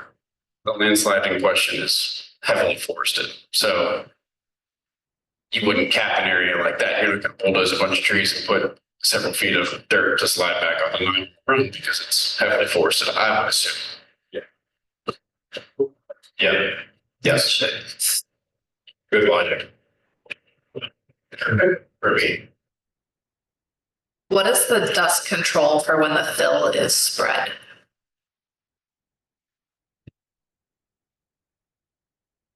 Yeah, so we spoke a little bit about erosion control measures. So I'll pass it over. This is a little bit different of a question, though. It's more like dust and just debris.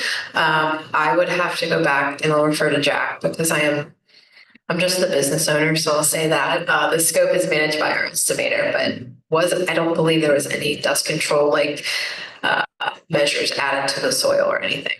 Not added to the soil, but usually in general, when you place large swaths of it and you just have a water source and you use that. Yes, so we have water tanks that we can bring and spray in times when it's super dry.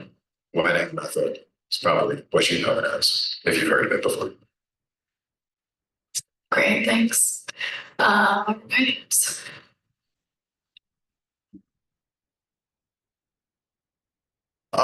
Yeah, I wanted to know if you had determined the point of interconnection yet. I think you alluded to it earlier, but I would imagine it would be off of Love Street, seeing as that's probably the nearest telephone lines. And if it is off of Love Street, would there be any fencing that would basically block crossing that field on the Swisshelm Park side? like near the point of interconnection? So it actually wouldn't be on Love Street, it'll be on Goodman Street. So Jack spoke to Duquesne Light line. Duquesne Light has the easement over URA property. And the line comes pretty much even with Goodman, right around here. And so we imagine that the interconnection infrastructure will be right around here, and that is where we will connect to the line. So yeah, there will be no fencing around the interconnection off of Love Street. Again, that is kind of, preliminarily what we're planning. All of the interconnection processes will be managed by our solar developer. So I just want to share that, that is the interconnection that we've communicated with Duquesne Light about and kind of considered up to this point, but plans may change as we actively bring the developer on board.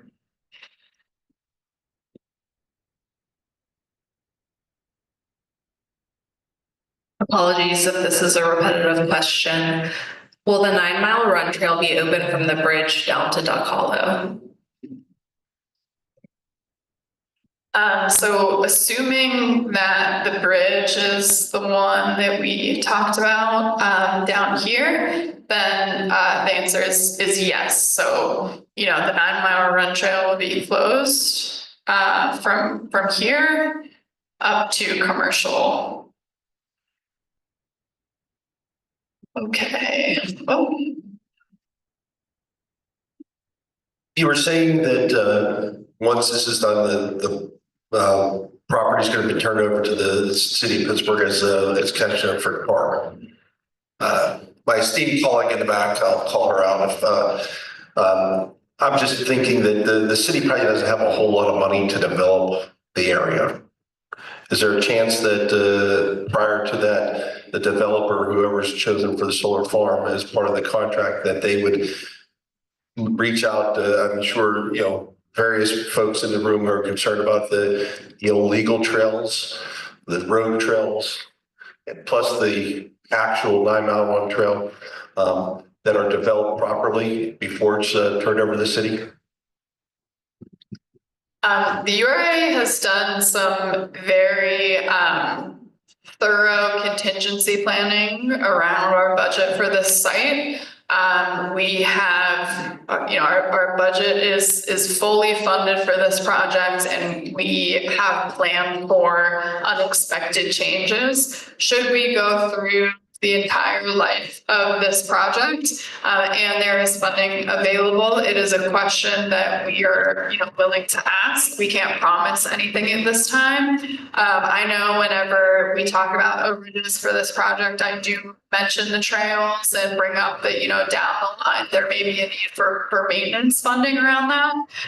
It's something that I bring up internally, but we don't have anything set in stone at this time around possibility for that.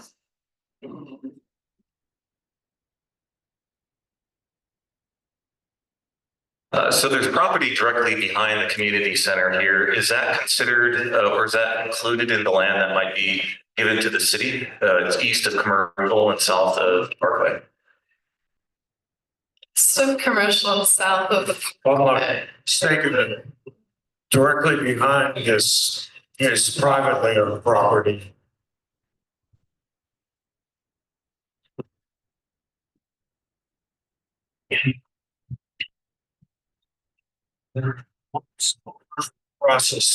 There's one small parcel that crosses Commercial.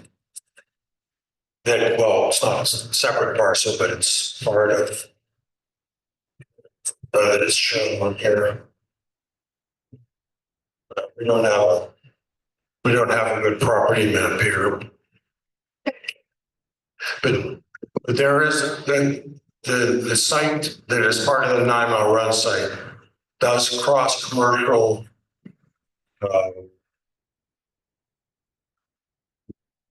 Sorry, here.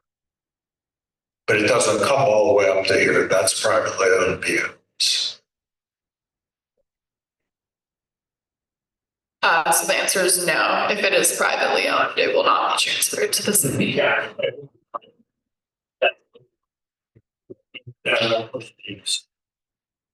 How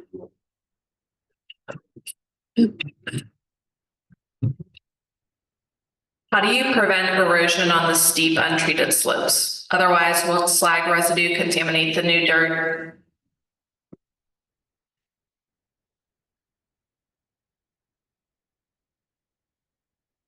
It's a good question. I don't think that I have a super great answer to that right now. I think that if I had to make an assumption, my assumption would be that it would take an undue amount of time for it to happen, and it's something we would just have to revisit when we try to figure out what to do with the existing slag on the steep slopes at all, if we choose to do anything about it. I don't remember precisely if a provision is made for it in our remediation plan or not, but it's certainly something I can pursue and see if there is a good existing answer to them. Sorry about that.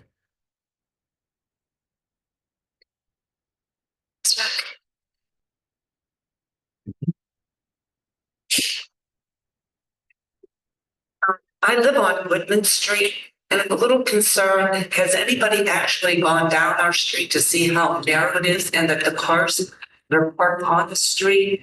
And where are the trucks going to be actually entering onto Woodman Street? Because there's a very sharp turn there. Not that those trucks are going to make it with the. Yeah, great question. So one thing I wrote down to do is have a traffic plan and figure out, we have to do it anyways before we start the project, is to have those truck routes nailed down. So then we can pass that on to our truck drivers. So I think if it would help you guys, we can pass that on to the URA and they can help distribute that. So that way you guys are aware where the trucks are. We have talked about internally putting people along routes if we need to, if a flagger is needed. But the goal is that we can get trucks through safely wherever we can. And so if that spot is not safe, we would not use it. But the goal is, I wrote it down, have that traffic plan figured out, and then we can distribute it. That way you guys know. And we can include on there ins and outs and what that looks like. Thank you. All right, comms, coming back to you.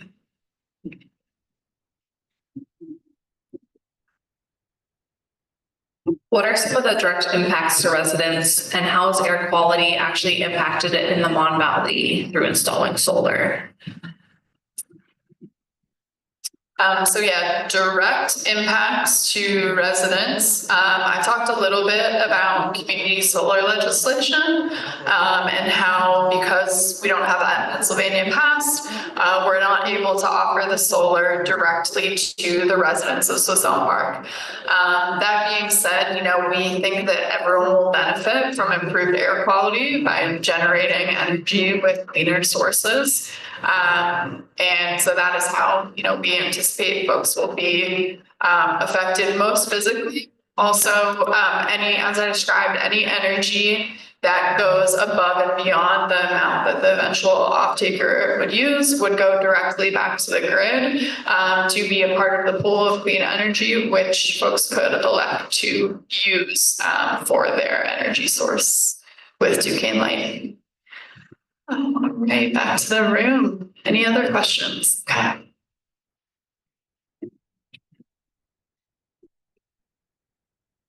Woodman Street, and I live on a dead end part.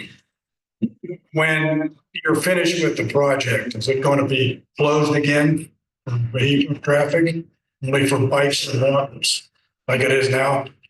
It's not going to be open for cars or motor, it's just going to be the same as it is now. Yes. Yeah, that's the intention. Good question.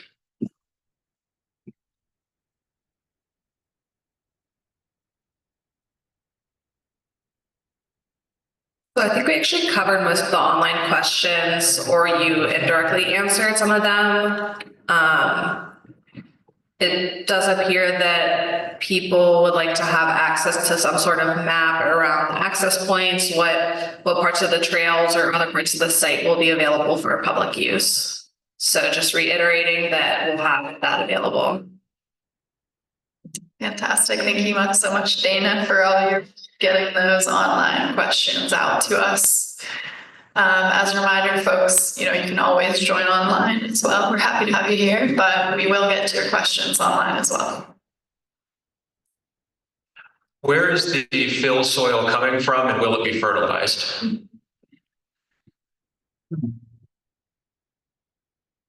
We're going to be using Hildenbrand Supply, so they have identified the soil and it will be all the specs that are outlined.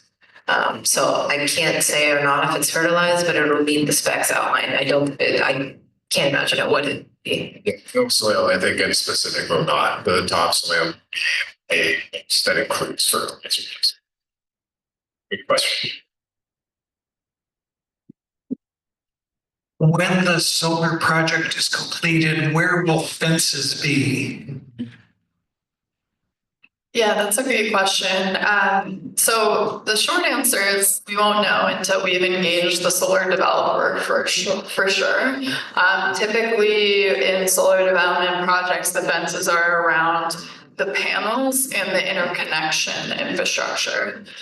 So we imagine it will be about 15 to 20 acres of the 70-acre site that will be fenced off. For folks who have been to others of our community meetings, you've heard me say that we actually engaged a grad student years ago to define language for signage around the history of the site, some of what Robert described, as well as clean energy systems. And I think that the goal is to hopefully at the end of all of this be able to create some opportunities for signage around the fencing. So it's not just something that is like, you know, a big kind of barrier to Carter Frick Park, but rather actually like an interactive, hopefully pathway for folks to be able to learn about clean energy, learn about the history of steel in Pittsburgh, learn about the history of waste sites throughout the region, and understand how kind of this site is a microcosm for a much larger history of land use and story of redevelopment in terms of right field projects across the region. So yeah, there will be fencing around the site, but we are hoping that we'll be able to be creative around ways to make it actually an asset and an interesting part of the park. Rather than just kind of like blocking, you know, a portion of it. So. There's a memorial that's currently located on the site. Do you know what will become of it? So the area of the memorial will definitely be blocked off during the remediation effort. And then after that, that section, I can't say for sure again until we've engaged the solar developer to define the lines, but I imagine that that will be part of the section that is dedicated to Frick Park. And yeah, I'm hopeful that that will be the case, but again, I can't say for sure until we have engaged the next part of the project, future phases. Oh, just since we're talking about existing features of the site, then the environmental folks in the room might also know that there's a couple of wetlands that exist there currently. Those are going to be protected, excluding from all the capping. So protected, preserved, they'll stay the way they are. Sorry. My understanding was that there was a 1-to-1 ratio for tree replacement, and like what is constituting as a tree? I imagine there's some diameters or something. And just to reiterate that this space is tremendously important to me, and it is a primary reason that I bought my home in Swisshelm. Great, thank you. Yes, there are parameters defined by the city of Pittsburgh. Jack, do you want to show? It's 8 inches, right? Yeah, yes, it's yes. To answer your question, yes, there is a caliper inch replacement requirement, and the intention is to replace with 2-inch diameter at breast height saplings, an exact match of the amount of trees that we take out. So I think yes to both things. Yeah. We are at 8 o'clock here, folks. So we do want to cut the formal questioning period. Thank you all so much for coming and sharing. I'm going to hand it up to Swisshelm Forward for a few final remarks. Before I do that, I'm going to be hanging around for a while. If you don't have my contact info, please, come up. I'll get you my info. And yeah, let's be in touch as this moves forward. Thank you. Y'all, amazing questions. Before you go, I'm just gonna remind you, Swisshelm Forward is a new community organization that your neighbors, 5 of us, 3 of whom were in the room, but I lost 2, have come together to try and make sure that our community stays better connected to people doing developments like this. So please, if you haven't, follow us on Facebook or Instagram, shoot us an email at swisshelmforward@gmail.com to get on our mailing list, sign up in the back, we have QR codes. I'll be standing on that side of the door to give you more information about Swisshelm Forward if you want it. Paul is the new interim president of the board here at the community center. He's going to be standing on the other side of the door to tell you about developments here and how you can become a member of the center and help keep this building strong and healthy for our community. And then I'm also going to remind you, we have a few community events coming up. One is a community meeting with Councilwoman Warwick, who's here. It's February 19th. Yeah, February 19th, right here. So come back for that. And then there's also going to be a community potluck on March 1st. Community potluck on March 1st, sponsored by the Community Center Board. So check out their new website, sjbccpgh.com, for more info on that. And also check out swisshelmforward.org for more info about us. Thanks for coming out, guys. Yes, please. If you can take your chair up to the front, it will make it a lot easier for the rest of us. Thank you.